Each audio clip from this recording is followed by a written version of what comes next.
Oh, hello, this is Tak Chung from Walk with Tak. Welcome to my YouTube channel. If you enjoyed this video, please like, subscribe, and share.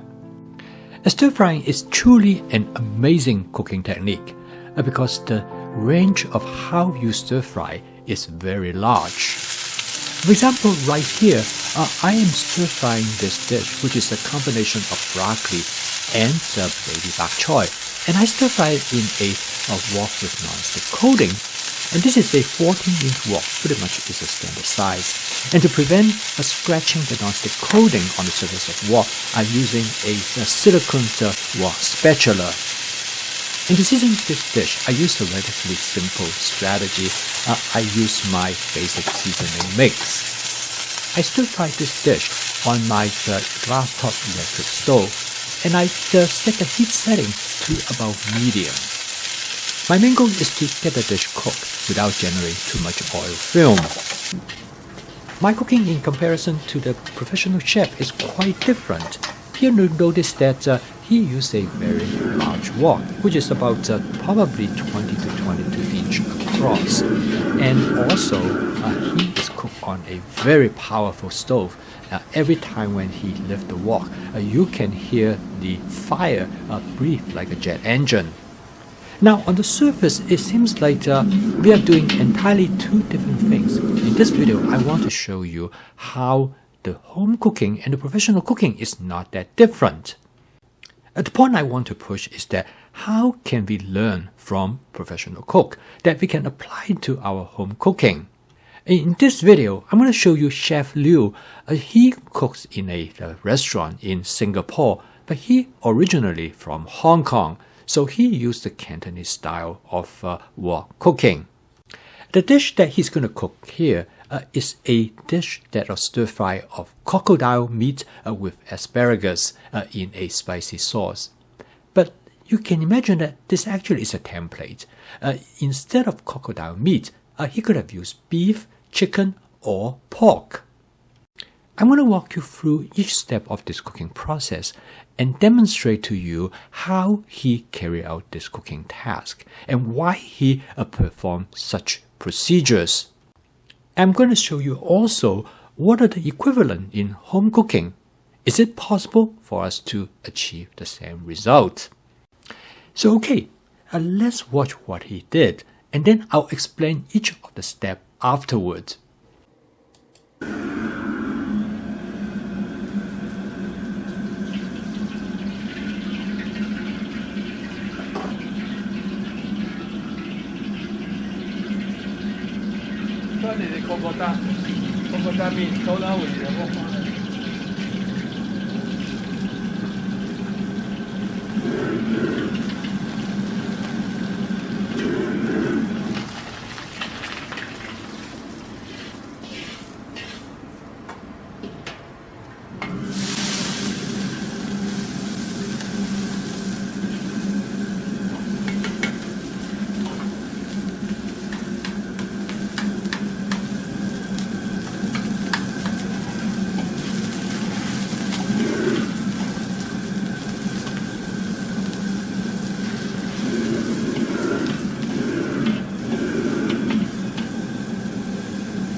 This is an incredible cooking performance, and it takes an awful lot of practice.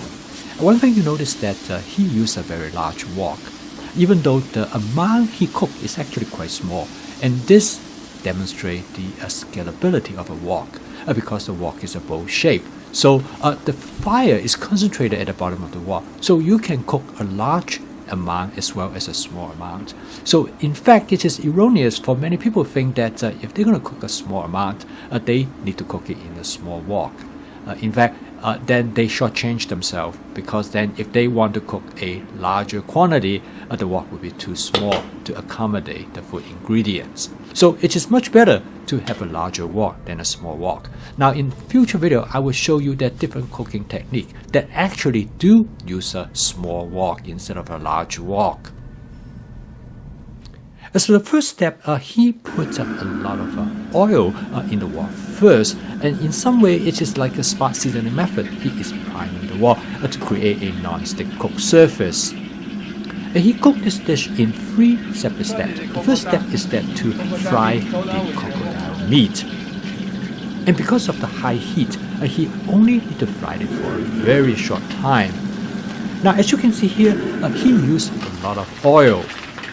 He poured off the oil into a sieve, and this will allow the oil to drain from the crocodile meat. Now he put a lot of water into the wok. And so the second step in cooking this dish is that he blanched the asparagus. Now this step, I'm not sure what he's doing, but apparently he tried to get some of the oil and put it into the boiling water with the asparagus. Perhaps that would give the asparagus better flavor. The advantage of that roaring fire is that it boils the water very fast. So he poured off the water and drained the asparagus. He used a brush to clean the wok. The brush actually is not very effective in cleaning the wok.